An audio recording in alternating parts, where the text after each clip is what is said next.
Alô, boa noite. Pode fazer? Ao contrário, Pode fazer? trabalho, Saneamento, corrupção. Pode para fazer? mim chega. Do ponto de vista econômico, À beira do caos. Terminou? Vou concluir. Principalmente partindo de uma intervenção de quem está conduzindo o debate com tanta inteligência, com tanta maestria. Para mim baixa. Quando é o Silvio Santos, não vale. Quando é o Silvio Santos, não vale. O artista é um cidadão e tem direito de dar a sua opinião política, sim. Diagramados, hoje a gente vai falar aqui de uma coisa que o Bez lembra muito melhor do que eu, até porque já era mais velho na época, já tava votando, até pensou, né, em ser presidente em 89, né, Bez? já podia, né? anos, é. Então, mas eu não lembro muito bem, porém a gente faz umas pesquisas aí e refresca a memória ou adquire uns conhecimentos da eleição de 89, cara, que momento maravilhoso na nossa história, né, cara? grande eleição, que grandes players, grandes personagens. Foi a eleição que pavimentou, assim, tudo que veio depois, assim. Tanto que, quem lembra da eleição de 89, faz uma ligação, claro, com o que a gente teve em 2018, cara. Eram personagens, assim, o outsider, o cara da economia liberal. Discurso anticorrupção. Os doidinhos, assim, bons tempos aqueles, viu, Helder? Não essas porra de debate que a gente viu. Porque tem uma coisa que muita gente não lembra, não tinha tempo estipulado. Gostaria de prolongar só por mais 30 minutos. Não, você não vai poder prolongar por mais tempo. As pessoas ficavam falando, cara. Não tinha muita regra, Não, né, o debate, vai falando, né? vai Mas falando. mesmo sem regra, a gente teve uma coisa muito parecida com 2018, que é a ausência do Collor em todos os debates do primeiro turno. Ele só foi pro segundo turno conversar com o Lula. E depois também a gente teve, no 89, fake news, igual em 2018. Primeira vez. Tivemos também famosos que se arrependeram rapidinho de votar no Collor. E claro, tinha personagens que hoje a gente acha maravilhoso. Naquela época também já estavam lá atuantes no proselitismo político, que é, né, o caso do José de Abreu, Aguinaldo Timóteo e de quem? Alexandre Frota.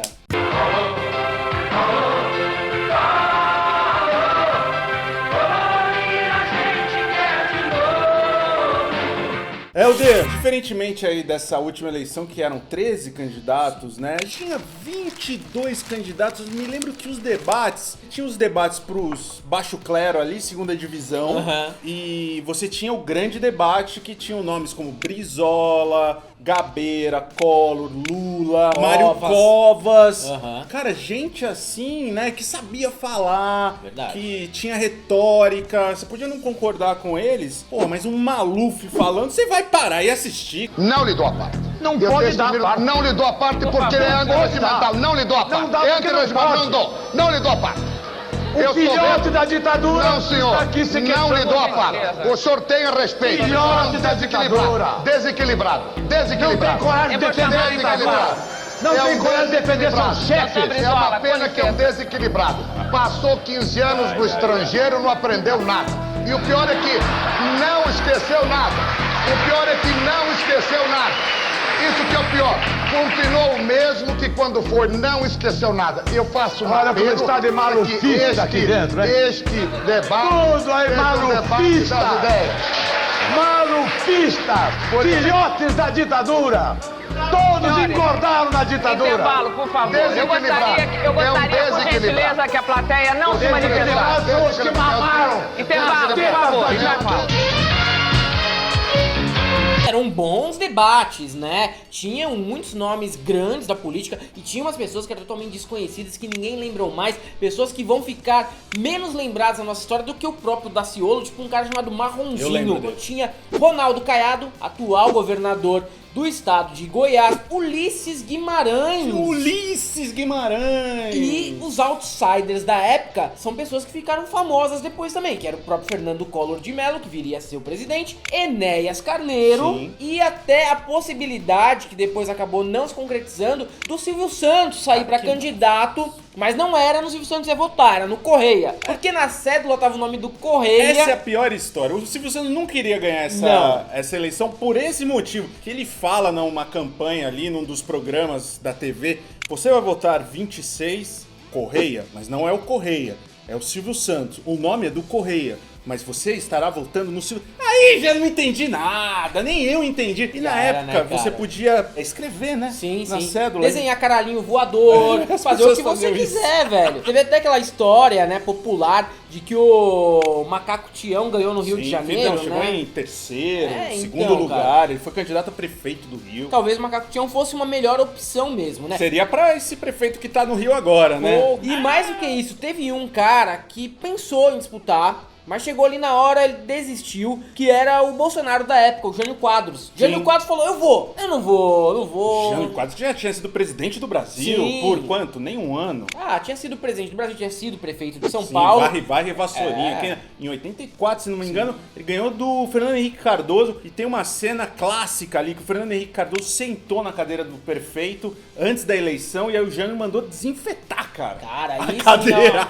Não. Nível das nossas eleições e da nossa política sempre foi muito bom, né? Mas o Jânio também era conhecido, entre outras coisas, por nunca estar sóbrio, né? O que é muito importante de frisar, porque o Bolsonaro, ele fala as besteiras, mas ele está sóbrio. Parece que o sim. Jânio tava bêbado. Sim. Tem essa desculpa. Bem diferente. Cara, mas era uma eleição difícil, né? Era uma eleição difícil porque a gente tava com uma abertura ali na América Latina após ditaduras. Então, foi uma abertura onde vários governos de direita ganharam aqui na região. Sim. E aí, o Collor foi mais um. E o Lula, se tivesse ganhado naquela época ali, provavelmente ele encontraria alguns desafios à frente que levariam, talvez, ele até a receber um impeachment. Eu acho que seria assim ele também. Ele mesmo falou isso numa entrevista, né? Que ele não estava preparado, era um cara muito radical ainda, né? E realmente o governo que ele fez, os dois mandatos que ele fez, ele é um cara muito mais apaziguador, assim, que reunia muita gente. Mas tem um cara que se beneficiou dessa eleição, Helder, mesmo não participando, que foi o caso do Silvio Santos.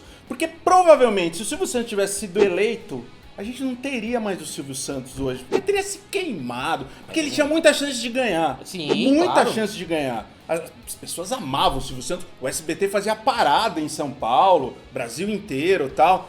E, pô, a gente não teria o Silvio Santos falando essas atrocidades que ele fala hoje, né? Basta analisar o desempenho das empresas do Silvio Santos. O Silvio Santos é um cara que quebrou todas as empresas que ele teve. Banco Pan-Americano, Baú da Felicidade, a Telecena tem aí umas auditorias pra saber qual é que é, né? O próprio SBT vive quebrado, não é à toa que o Silvio Santos puxa o saco de todos os presidentes pra que o SBT sempre tenha verba publicitária do governo, porque ele mesmo, como gerenciador, não é muito bom, e como comunicador, ultimamente tem sido até pior, né? Eu não vou falar aquilo que eu penso. E o Collor, hein? O Collor, ele era um candidato que o pessoal meio que usou aquele esquema, uma escolha muito difícil, que na época era entre Lula e o Collor. O pessoal ficava, não, cara, esse aqui é um cara mais maleável, é um cara bonito, o cara que anda de jet ski. Muita gente votou nele porque ele era bonito. É verdade, mas né? Muita gente mesmo. Era a primeira eleição pós-ditadura pra presidente. Pessoal, pô, vamos ter um presidente bonito. Sabe o que falava? Um cara que sabe falar inglês, que vai poder falar com os grandes líderes mundiais. Sim. Foi exatamente isso que ele fez, viu? Pô, o primeiro ano do cara acabou, cara. Porque ele tinha o Paulo Guedes dele na época, que era a Zélia Cardoso de Mello, casada com o saudoso Chico Anísio, né? E o Collor, cara, acabou sendo eleito dessa maneira, acabou sendo comprado pela imprensa dessa maneira, porque ele também soube usar muito bem a mídia a favor dele, que ele tinha publicitário por trás, então o Collor foi muito esperto, vendeu a imagem de um cara cool, um cara que faz esportes, corre,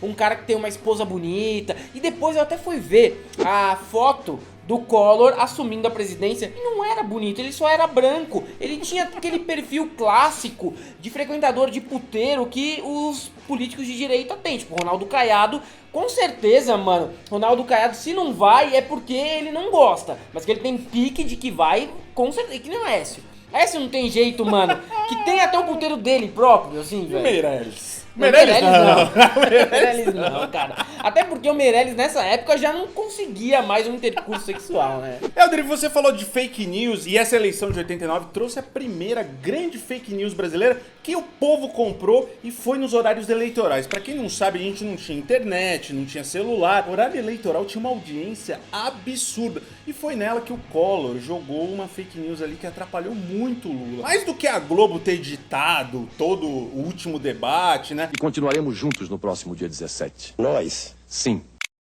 essa história, fazendo Depois o eles Collor... assumiram. Assumiram, fazendo o Collor parecer um cara seguro e tal, e o Lula um cara completamente inseguro. Teve a fake news que o Collor jogou que o Lula teria pedido pra ex-mulher dele abortar uma das filhas. A Lurian, né? Aí, na época, até o Lula respondeu, falou, ó, eu não vou falar nada porque eu quero só lembrar que a Lurian foi fruto do amor e não do ódio e acabou com a conversa por ali. Mas não teve só essa fake news, teve uma outra fake news, que é uma fake news antiga no Brasil, toda eleição ela existe, que era a seguinte... Se o Lula ganhasse, se você tivesse 2 imóveis, ele tomaria um imóvel... Meu pai falava isso. E disponibilizaria pra militância petista, pros sem teto, sem terra, Bônus né, cara? também, né? E aí eu ficava pensando, por que o pessoal tem tanto medo? Até hoje é difícil a galera ter um imóvel. Imagina quem tinha 2, né? É uma parcela muito mínima da população pra galera ir em peso, igual uma manada, falando, não, vou votar no Collor, mano. Imagina, Lula toma o meu imóvel, ou se não, na esperança de um dia ter o segundo imóvel, né? Também. E os caras não tiveram, né? Mas você vê que a eleição lá de 89, no primeiro turno, o Collor teve 20 milhões de votos. Verdade. Quase o dobro do Lula e do Brizola, que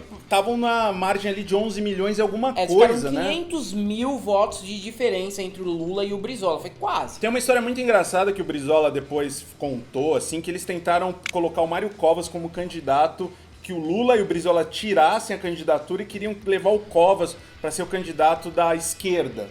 Assim, né? O PSDB ainda flertava um pouco. Era um centrão um pouquinho pendendo pra social-democracia, né? Então seria essa a estratégia do Brizola. Claro que o Lula não aceitou, porque ele recebeu mais de 11 milhões de votos, né? E depois, no segundo turno, ficou claro, com a diferença mínima que ele teve ali pro Collor, que ele tinha até uma força pra ganhar. E nessa época aí, o Brizola ganhou em 3 estados ainda no primeiro turno. Ele ganhou no Rio Grande do Sul, que era o estado dele, em Santa Catarina e no Rio de Janeiro, que era o outro estado dele, né? É verdade. E nessa eleição, Helder, o Collor tinha uma vantagem com o Lula, que era a grana, cara. Isso fazia muita diferença.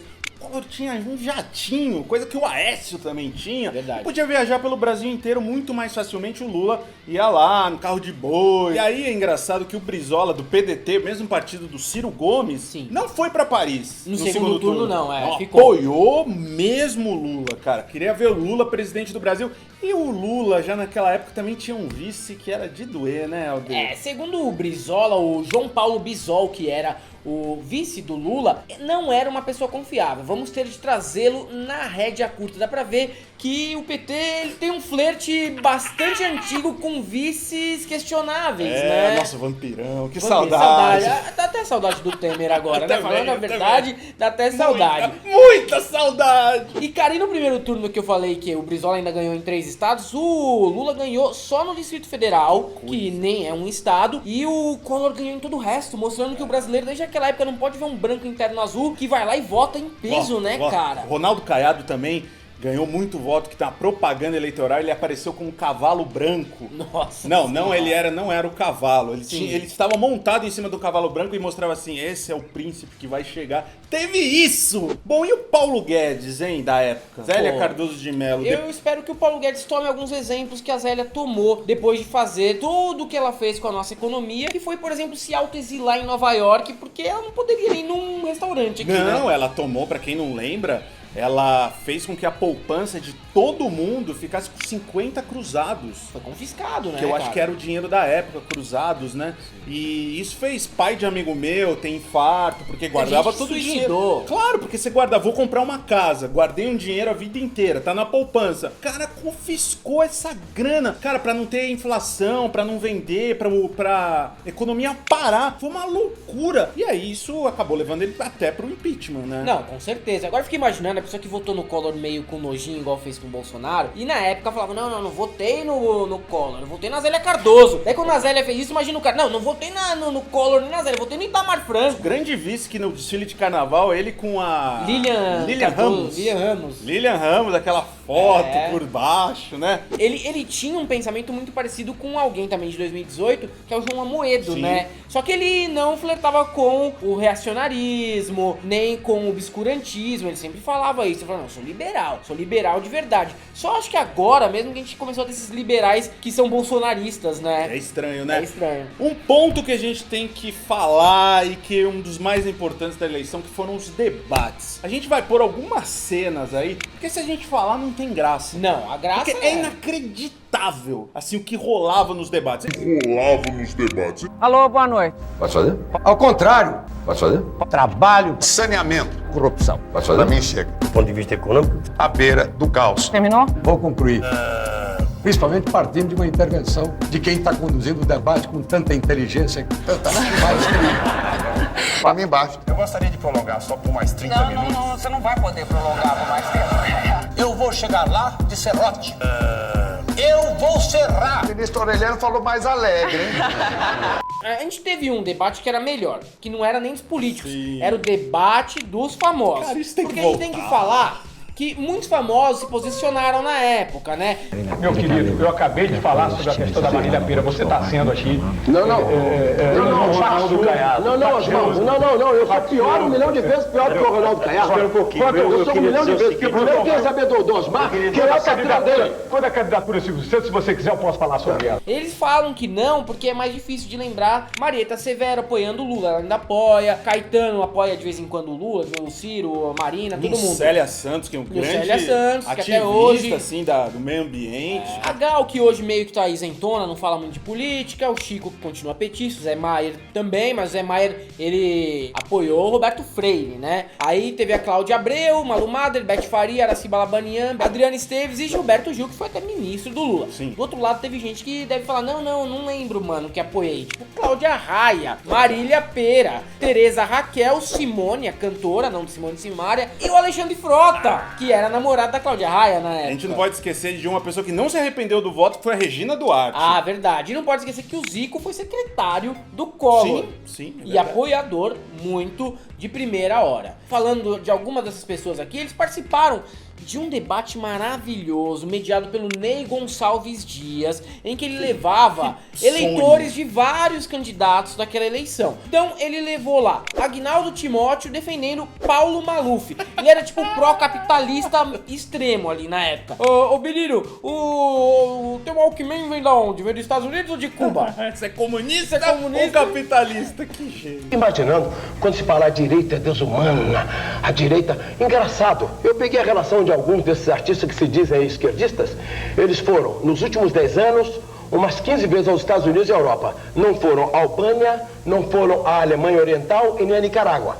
Teve a Eva Vilma defendendo o candidato Mário Covas, que era um lance meio isentão da época, né? Ele sempre foi isento. E acredito em todas as atuações políticas de Mário Covas e tenho absoluta confiança na integridade moral e na força deste verdadeiro político.